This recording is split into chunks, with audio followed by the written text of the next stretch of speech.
Welcome back to English classes. Myself Farin Kumar Misra, AFM sir. And today I am going to teach you determiner part 7. Yes. First of all, in this part you will understand the real usage of all, both and whole, and some part of any. So, don't worry. Be ready just to study determiner part 7. First rule, see here.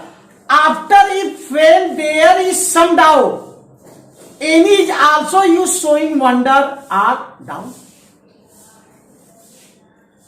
Here the example is, if you have any difficulty in solving the sum, come to me. हाँ, आप जानते हैं कि any का प्रयोग किस तरह के सेंटेंस में होता है। पहले मैं बता चुका हूं, यह है कि यदि किसी वाक्य में इफ का प्रयोग हुआ है और उस वाक्य में डाउट है, संदेह है, तो वंडर को और डाउट दोनों चीजों को व्यक्त करने के लिए हम किसका प्रयोग करते हैं? एनी का। किसका प्रयोग करते हैं? एनी का। किसका प्रयोग करते हैं? एनी का। ये जैसे if you have any difficulty in solving the sum, come to me. यदि आपको जोड़ सम को सॉल्व करने में कोई डिफिकल्टी है, अर्थात इसमें डाउट है, तो आप कम टू मी, मेरे पास आए। तो यहां किसका प्रयोग हुआ है? एनी का। तो हो गया ना। दूसरा एग्जांपल देखें, if there is any danger blow the whistles. लोग करते हैं कि नहीं, किसी को भेज देते हैं कहीं, भाई वहां जाना, खतरे की कोई बात हो तो मुझे संकेत कर देना, व्हिसिल बजा देना। तो if there is any danger blow the whistle, तो क्या करो? व्हिसिल बजाओ।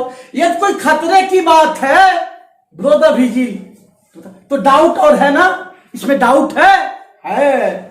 आई don't think that there is any oil in the lamp. मैं ये नहीं सोचता कि क्या लैंप में तेल है। तो ये डाउट है ना, ये क्या है? डाउट। माने उसे इस बात का इल्म नहीं है, ज्ञान नहीं है कि लैंप में तेल है या नहीं है। I wonder whether there is any money left with me. मुझे आश्चर्य है, मैं आश्चर्य करता हूं कि मेरे पास रुपया है कि नहीं है। I wonder whether there is any money left with me. मेरे साथ कुछ रुपया है। I doubt, मुझे संदेह है, whether कि क्या I shall have any buyer for my old car. मुझे डाउट है कि क्या मेरे पुराने कार का कोई खरीदार है। तो इन वाक्यों में आपने क्या देखा? डाउट देखा, संदेह देखा। तो आप अपने दिमाग में ये बात याद रखिए कि जब कोई सेंटेंस इफ से शुरू हो और उसमें डाउट आए, तो वंडर को और डाउट को शो करने के लिए हम एनी का प्रयोग करते हैं। अगला rule, in affirmative sentence when there were negative is implied, छुपा हो। जैसे कहते हैं ना, metaphor is a implied simile. Metaphor कैसा सिमली है? इंप्लाइड, छुपा हुआ। तो कोई भी अफर्मेटिव सेंटेंस जिसमें निगेटिव भाव क्या हो? छुपा हो, तो वहां हम क्या प्रयोग करते हैं? एनी का। जबकि आप जानते हैं एनी का प्रयोग अफर्मेटिव सेंटेंस में नहीं होता, इसलिए यह इंपॉर्टेंट। जैसे I work without any difficulty, मैंने बिना किसी कठिनाई के कोई काम किया, तो इसमें निगेटिव भाव छिपा हुआ है। भाई कठिनाई तो थोड़ी बहुत आई ही होगी, लेकिन उसने उसको क्या कर दिया? इग्नोर कर दिया। तो नेगेटिव का भाव इसमें क्या है? छिपा हुआ है। अगला है ट्राई टू प्रिवेंट स्टॉप। यहां समझ लें, मैंने दोनों लिख दिया, दोनों का मतलब रोकना होता।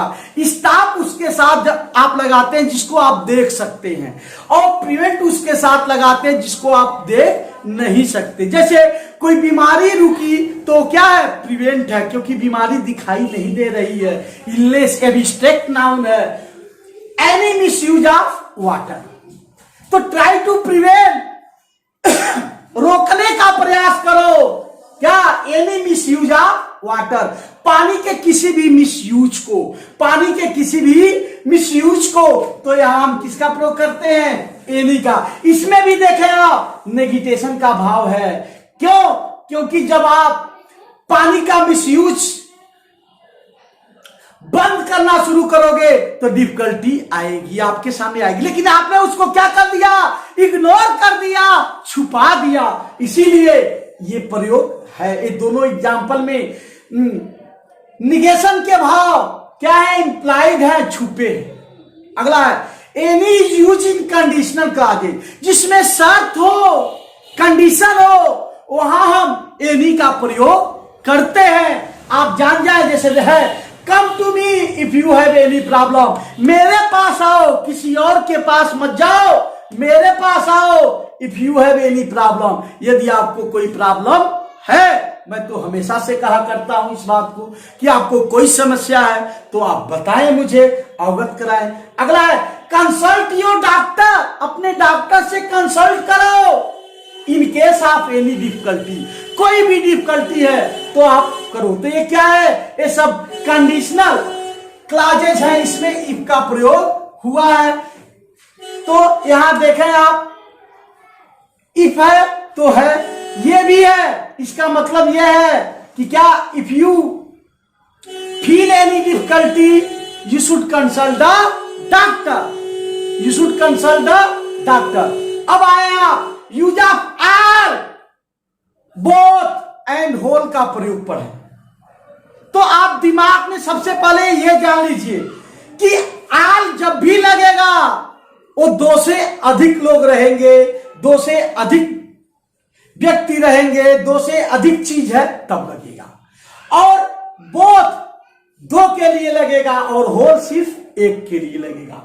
मतलब इसका मतलब क्या, दो से अधिक, दो और एक, और ये अनकाउंटेबल के साथ आता है। तो चलिए देखते हैं पहला rule, all denotes the total number of many units together. जैसे Pushkar and Virat gave me all the balls, Pushkar और विराट ने मुझे क्या दिया, सभी गेंदें दे दी, यानी उनके पास दो से अधिक गेंदें हैं, इसीलिए यहां लिखा गया Pushkar and Virat gave me all the balls का प्रयोग किया गया है कि पुष्कर और विराट ने सभी बॉल क्या कर दिया, दे दिया।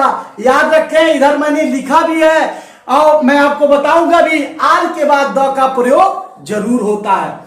All the girls are present today, सभी लड़कियां क्या है, आज प्रेजेंट है। तो इस तरह से आप जान जाए, आल बताता है total number of many units together, ढेर सारी यूनिट्स हो जो टुगेदर हो, तो वहां किसका प्रयोग करते हैं हम, आल का, और आल के बाद द आर्टिकल का एक प्रयोग होता है। अगला देखें, both shows the total of two units together, कितने यूनिट्स, दो इसमें। और ध्यान, जैसे both Vijay and Vinay are excellent in painting, Vijay और विनय ये दो लड़के हैं, विजय और विनय कितने लड़के हैं, दो लड़के हैं। तो ये क्या कर रहे हैं, पेंटिंग कर रहे हैं। एक चीज और जान लीजिएगा, बोथ के साथ भी द का प्रयोग होता है, लेकिन याद रहे जब कोई प्रॉपर नाउन हो तो द नहीं लगेगा। जैसे यहाँ विजय और विनय है तो द नहीं लगा, नहीं तो लगेगा, आगे मैं आपको बताऊंगा। जैसे यहाँ तुरंत आ गया, मैंने उदाहरण दिया, both the husband and wife, husband और वाइफ दोनों were elected in assembly, assembly में क्या हो गए, इलेक्ट हो गए। तो बोथ के बाद क्या लगा है, द का प्रयोग हुआ है। तो आप जान जाए, बोथ दो यूनिट जब टुगेदर दिखाते हैं तब लगता है, और इसके साथ किसका प्रयोग होता है, द का। यदि कोई प्रॉपर नाउन नहीं आया है तो अगला है, whole is use only with singular uncountable noun.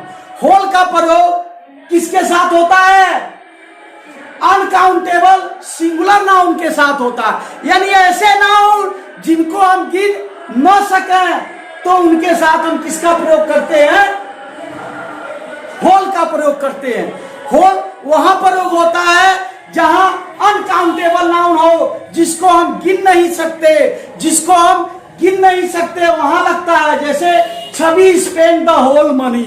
Whole money मतलब पूरा रुपया। तो मनी क्या है? अनकाउंटेबल नाउन है। कुछ लोग कहेंगे यहाँ मनी से अर्थ क्या बच्चे?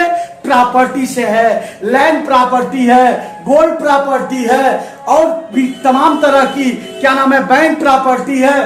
तो एक तरह से क्या है? Uncountable noun. यहां भी है Virat ate the whole rice. Virat पूरा का पूरा चावल क्या किया? खा गया, खाया। तो होल क्या है? तो ये बात समझ में आ गई कि होल जब भी लगेगा तो वो अनकाउंटेबल नाउन के साथ लगेगा और सिंगुलर नंबर रहेगा।